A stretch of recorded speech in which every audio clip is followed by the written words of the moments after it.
Hello, everyone. Welcome to our Q4 Power Up. I see our participant count going up now. We're going to wait about 30 seconds and get started here right at 11:30 Eastern Time. So hang with us for another few seconds here and we'll get started shortly.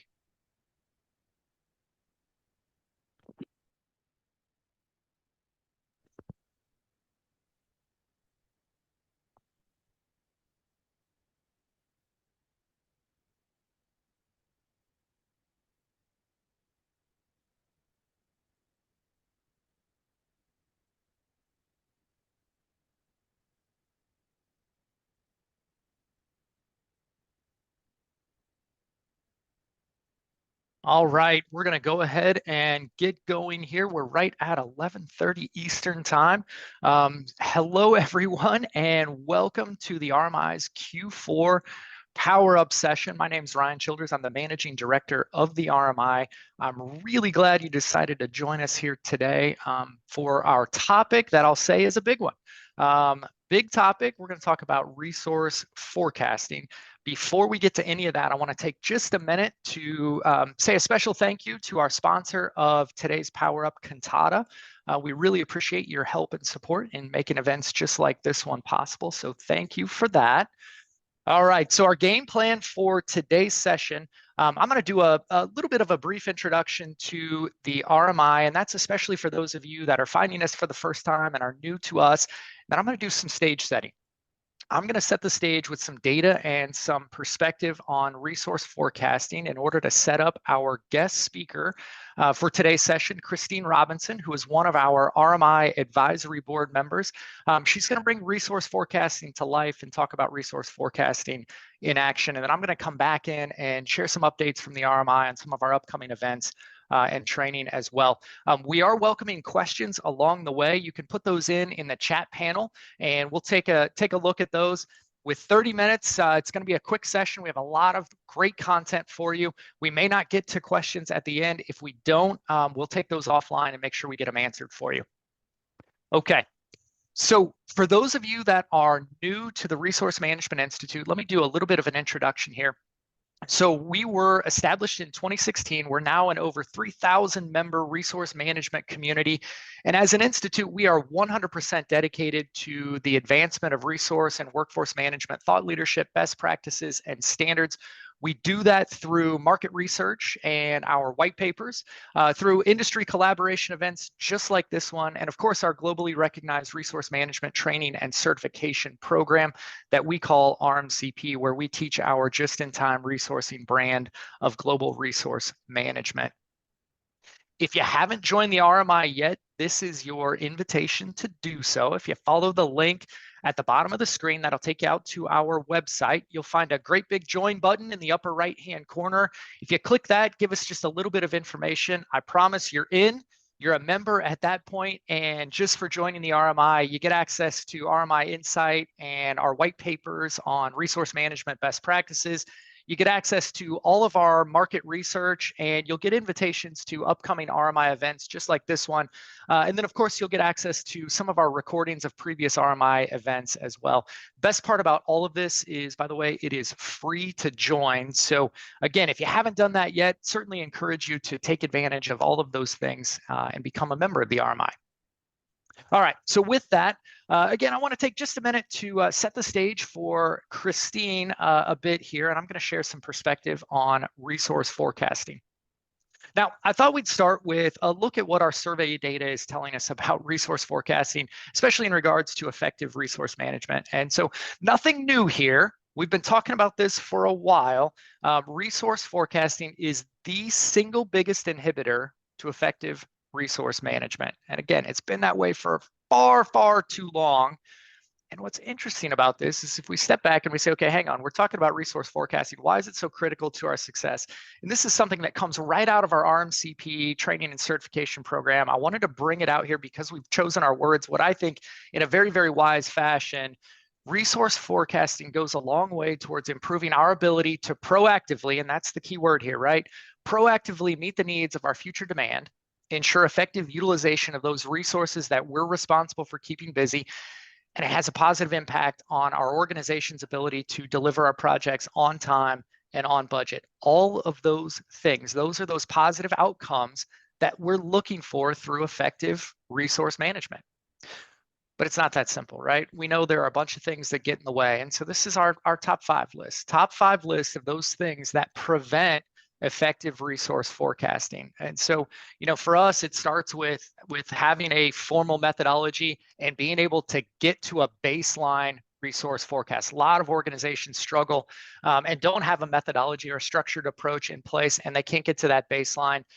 Resource forecasting is heavily, heavily, heavily dependent on data, both on the supply and the demand side. And so there are data issues that just persist in a lot of organizations, whether that's having accuracy issues with our data, it's not up to date, it's incomplete, we don't have our arms around all of our drivers of demand, or we may not have confidence in whether it's accurate and up to date.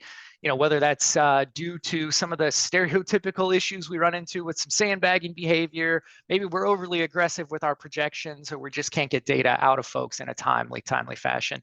Then other places we struggle getting interlock processes in place, and that goes a long way. We're going to talk about the interlock here in just a second, but that then impedes our ability to have great accountability to our forecasting processes and getting to those outcomes we're looking for as well. And so take that and think about some of the key ingredients that we need to get in place if we're going to have a shot at being good at resource forecasting. I love this particular model. I think it's a really good framework that helps kind of rationalize the different elements of resource forecasting. And again, it starts with getting that methodology in place. So having a structured approach to define our supply and our demand to help us meet the dynamic needs of the business. Getting our arms around all of our drivers of demand, getting that data normalized, getting it defined by client, whether it's internal or external, by project and by role. We've got to have that in place. And then interlock. Interlock is a key term that, for those of you that are RMCP certified, you've heard us talk about this a lot. We think of this interlock process as being able to get our stakeholders across both the supply and the demand side, get them together and get to where we can all agree on those drivers of demand, our future capacity, and the overlap between supply and demand. We're doing that, of course, in the spirit of trying to figure out a plan for how we prepare our resources to meet the needs of our forecasted demand. And that goes a long way towards helping us drive accountability and positions us to where we can take the overlay of supply and demand data and start to analyze it, and then figure out and use that to help us support those actions and the action planning that we need to do. Okay, with that set up, I'd like to bring in my good friend, Christine Robinson, again, RMI Advisory Board member, an RMCP. She's going to talk about resource forecasting in action, kind of bring some of the concepts to life here. So Christine, it is all yours. Thank you for joining us.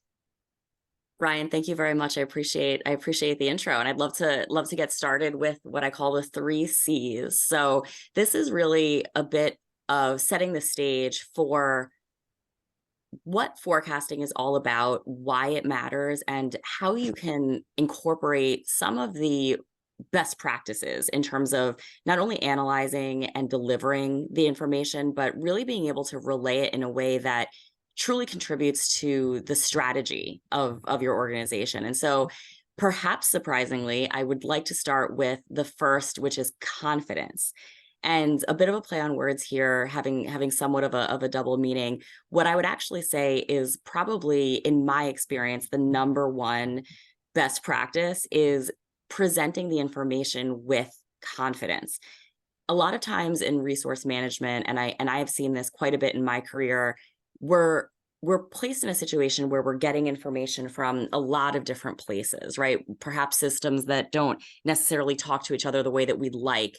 Maybe you're in a position where you've got leaders that are looking at different information. And so part of being able to deliver the data in a way that really adds value is presenting it with confidence, having some of that executive presence, bringing that to the table, and quite frankly, assuring that you have a seat at the table in such a way that you're presenting your information in a manner that people want to listen to, right? So if you're seated and you've put something up there and you're barely even excited about it yourself, it's going to be hard to then elicit the reaction or really get folks around the table to be interested and excited about what you have to say. So I would actually say that's one of the most important parts. And it needs to be genuine, and it should be genuine, because authentically presenting that insight around the data around forecasting is actually really strategic, and it is exciting. It's being able to paint the picture for leadership of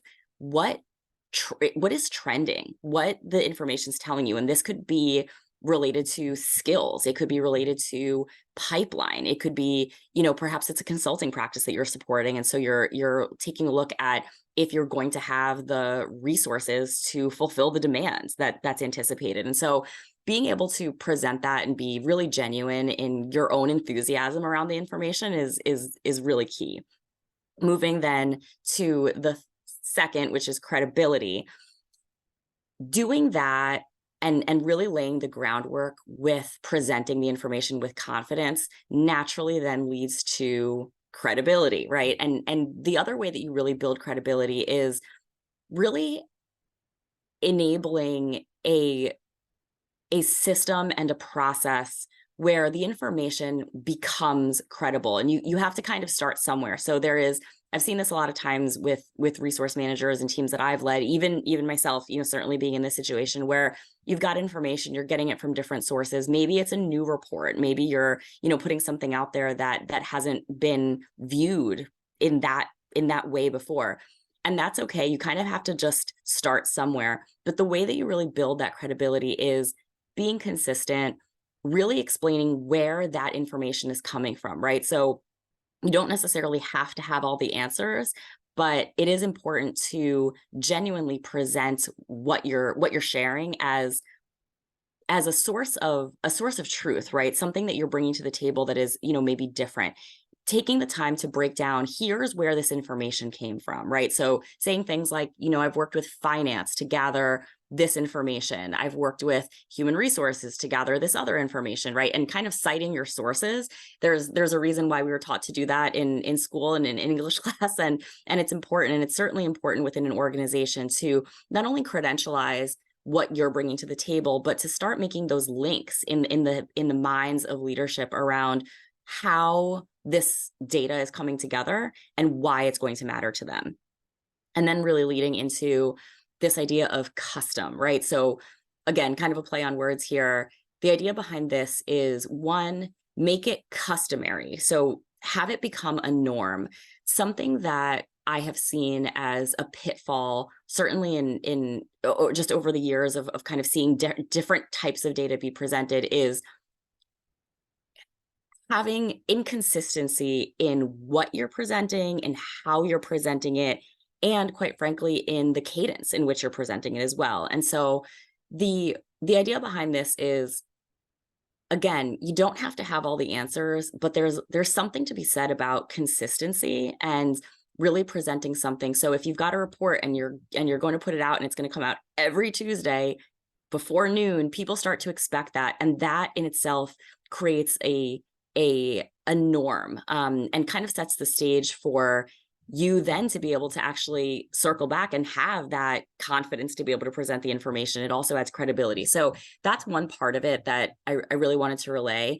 The other piece to the custom is customize what you're presenting. So make sure that it makes sense for the leadership team that you're presenting it to. Make sure that you're taking into account the nuances that perhaps exist not only within your organization and your industry, but even within the organization. I, for many years, was leading resource management in an organization that had very, very different practices, that had, a consulting practice that was very volatile, hard to predict, and had a more streamlined, more sort of cyclical accounting practice that was, I'd venture to say, maybe not easier to predict, but a little bit more something that you could anticipate in terms of the timing. And so the way of presenting that data needed to be somewhat customized. So perhaps we were always talking about utilization, but perhaps the time frame was different depending on the nuances of the practice and the leadership team that we were speaking with. That's, I would say, certainly a pitfall to avoid. Is there is something to be said about the opportunity to really present standardized information And you also don't necessarily have to take a cookie cutter approach to say everything has to look the exact same way all of the time. It really does matter to leadership, and quite frankly to the strategy and the impact that you can have to the strategy of an organization from a resource management perspective, to really show, look, I understand your business. I understand what you're up against. I understand, what we're dealing with out there in the market, and here's a report that's going to speak to that. So those are, I would say, kind of the laying the groundwork, the 3 C's of what it's all about when we talk about forecasting in action. We can move on to the next slide, and I'll get into a little bit more of the details here. The assessment in terms of forecasting, what I'm suggesting here is not necessarily a formal consultative, deep dive assessment, but really a opportunity to take a step back and address what is currently going on as it relates to forecasting. So if you think of this in kind of 2 main buckets, the first being the current metrics. This could be done whether you are new to an organization, whether you've been in your role for a decade. At a certain point, when you're starting to think about forecasting, it does become, I understand, it's sometimes overwhelming, right? To think about where to start. A really great place to start is to take a step back and understand what is currently happening. If you've got a large organization, if you've got a successful organization, there is something that they're currently using. And so really do yourself a favor and understand what metrics they're currently relying upon, and actually understand what those are. And the reason why this is so important is I've seen far too often folks come in with these, beautiful reports, these great, these great, ways of analyzing information. And the reality is that without understanding what they're currently using, it's really going to be difficult to propose a good solution. And so understanding what they currently have in place in really 2 ways. One, is it even accurate? So this is something that perhaps goes without saying, but you'd be surprised. It's in with the lack of information, I think this is sort of that human behavior piece of people are actually willing to go off of inaccurate information sometimes, right? And so just have an understanding of what they're currently using and maybe test it out, right? So if the report comes out and it's predicting a certain utilization, a certain productivity level for the next 2 weeks, test that out. Did that materialize, right? Is that actually what happened? And start to gather some information around if it is accurate, and if it's not, why, right? What were some of those driving factors that led to that? The other piece is consistency. So is there consistency? And you can take this in a lot of different directions. One of the ones that I'm specifically referring to here is consistency in terms of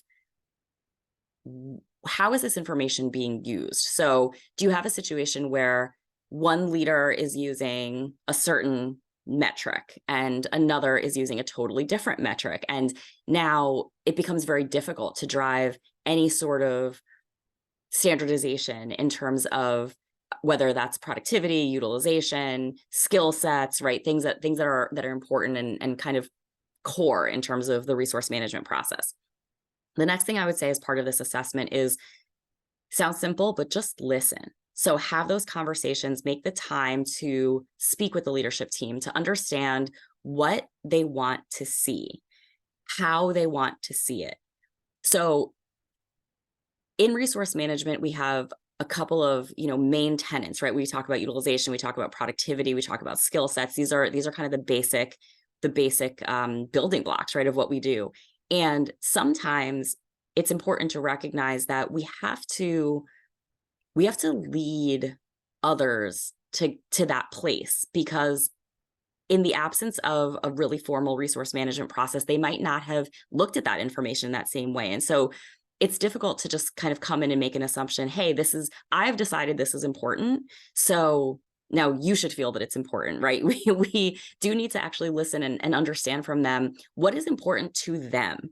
Again, this might be in the form of perhaps you're supporting a practice or a group that is assessed from a regulatory standpoint. And so they have certain nuances as part of the work that they do that needs to be factored in. And that's important to know as you're designing what your forecasting model is going to look like.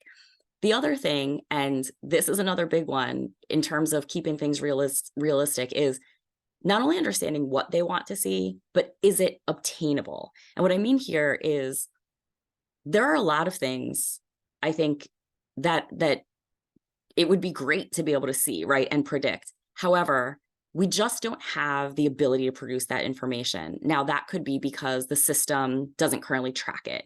It could be because the schedules aren't accurate, right? There's different reasons why that might be the case. Follow up on those things, right? Understand what they are and why those things are happening, because that's actually going to kind of, in going back to that, those 3 C's, it helps to build your credibility rather than saying, yeah, I'm actually not sure if we can do that. It's actually bringing a proposal to the table. That's a great idea. I'd also love to see that information. Here's what needs to happen in order for us to get that, right? We need to put a process in place where we give folks the opportunity to, input that data, or perhaps it's a recommendation around a tool that we can, use to provide that data. And if we go to the next slide, I'll get a little bit more into the, I would say, do's and don'ts. So taking a pause before proposing. And what that means is at a certain point after you've assessed the situation and you've got some thoughts around what you want to do, just take a beat before you put your thoughts out there and think about the pros and cons of what you're going to put out, and ensure that you've analyzed the landscape of your organization to ensure that what you're going to propose is going to appropriately serve not only the strategic value of what's needed, but really going back to building that credibility and building the confidence in the information that the resource managers are providing. Again, this is all very tied to building up the brand of resource management and tying that to the data, tying that to forecasting. And so couple of do's and don'ts. Don't just copy and paste what you think matters. So we touched upon this a little bit already. The idea behind this is perhaps you came from another organization that had this fantastic report and you've decided this is something that you'd like to introduce to your new organization. By all means, that's probably why you were hired, right? There are certainly aspects that make sense and are fully appropriate for you to bring to the table. But again, think through what are those nuances. Have you taken into account what leadership wants to see? Have you had conversations with various different team leaders and, quite frankly, with the folks that are being staffed, right? What is valuable to them? And make sure that you're not just putting information out there that doesn't take into account, again, those nuances of the organization and the industry. It is going to help build so much credibility for yourself as a resource manager and for the brand of resource management in general, to really put yourself out there as someone that understands their business and is driving toward the same goal that they have.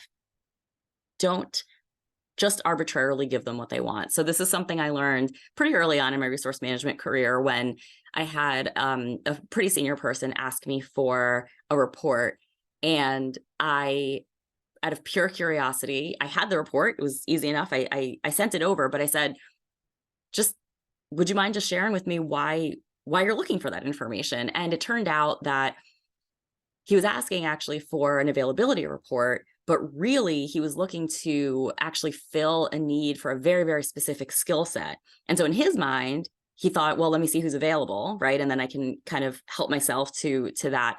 But by understanding what he was actually trying to achieve, I was able to make much better recommendations around who has the skill set, or perhaps who maybe doesn't appear to be available, but actually just went through a training program that makes them the perfect fit for what he's got in mind. And so again, professionally, respectfully, and appropriately, don't just give them what they want. Ask those questions, and again, be able to speak with confidence about the information that you're bringing to the table. Don't provide data without analysis. We have the tendency in the resource management world to have a lot of information. So take that information, but tell them the story behind the information. Don't just send them a spreadsheet with a bunch of numbers on it. Do some of that legwork for them and provide them with the headlines. and similar to what we just talked about, don't give out information without knowing why it's needed. It's going to help you in the long run to provide a better service by understanding how they're using the information. I dare say if they're using the information as well is an important one, and a couple of do's as well. Do ensure that the data addresses the nuances of the business. Again, make sure that it is appropriate for the industry that it's going out to. Understand why they're asking for this information. So again, are they using the data for some really strategic future decisions? And is that an opportunity for resource management then to gain a seat at the table and assist with that transition?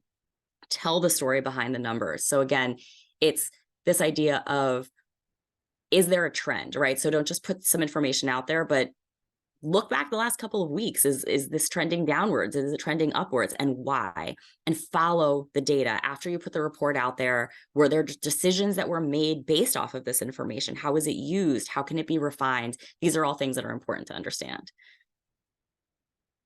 We can move on to the next slide.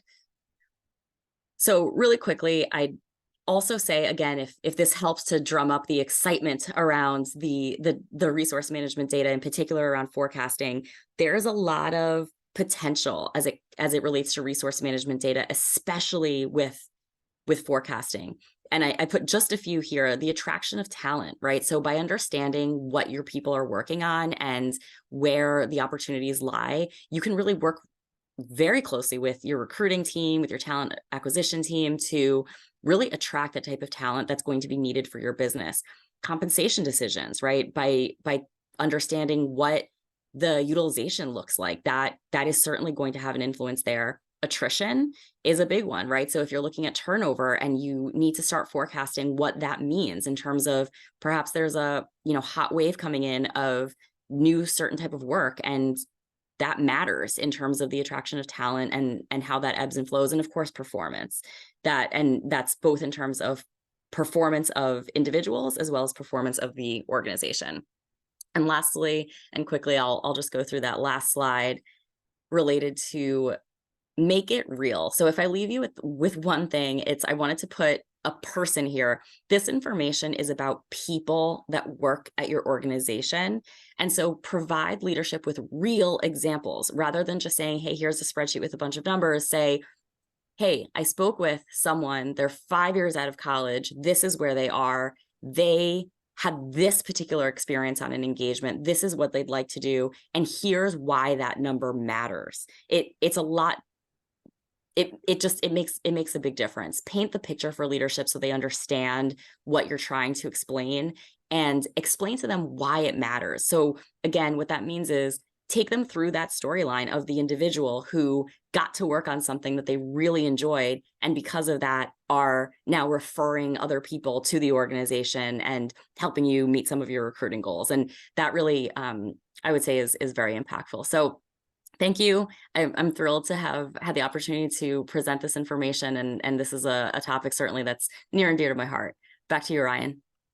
Awesome. Thank you, Christine. That was great. Really appreciate you joining us and sharing your insight. That was just excellent. So what I thought I would do to wrap us up here is just give you some updates on a few RMI events and some upcoming training as well. The first one I want to mention is a big one. This is our annual Resource Management Global Symposium. It's coming up on April the 23rd and 24th. When we get to that event, we're going to be in Indianapolis, Indiana. We'll be at the JW Marriott, which is right smack dab in the middle of downtown Indy. We're super excited about the event. This will be the 5th time we've run it. Registration is open for the event now. We are actually in our 2nd round of discounting in terms of registration. So if you follow the link at the bottom of the screen, you can learn a whole lot more about this event and check out registration as well. We do have our call for speakers open and have a few slots we're looking to fill. So if you're interested in speaking at the event, let us know that too. And we'll be happy to talk with you about it. So this is one to put on your calendar. So kind of save the date. And as you're working through the budgeting process and all those things, want to try to make it to this event if at all possible. And I will say, we know a lot of organizations use this as a team building event. We do have team discounts in place as well. So if you can get 5 or more of your team members there and turn this into a collaboration event, let us know and we'll be happy to work with you. All right. Last thing I want to mention is I mentioned our RMCP training and certification program. We do have our 2024 schedule. We released that recently. So the program is available in 3 different formats. We deliver it in a live classroom with a live instructor. We're doing that 4 times in 2024. We're going to be in West Palm Beach in Q1 and Q4. We're really excited about that one. And then we'll be back in Cincinnati, of course, at our headquarters in Q2 and Q3 as well. So check those out if certification is in your plan. And then, of course, we have our virtual instructor-led option as well. We kick off in January with that program. So check those out. And then our on-demand option is available 24/7. So a lot of options for you here if certification is in your learning and development plan in 2024. And finally, just want to say another thank you to our sponsor of today's Power Up, Cantata. Again, really, really appreciate your help and support making today's event possible. And thank you to everyone for joining today's session. Hope you have a great rest of the day and great rest of the week. We'll see you again soon.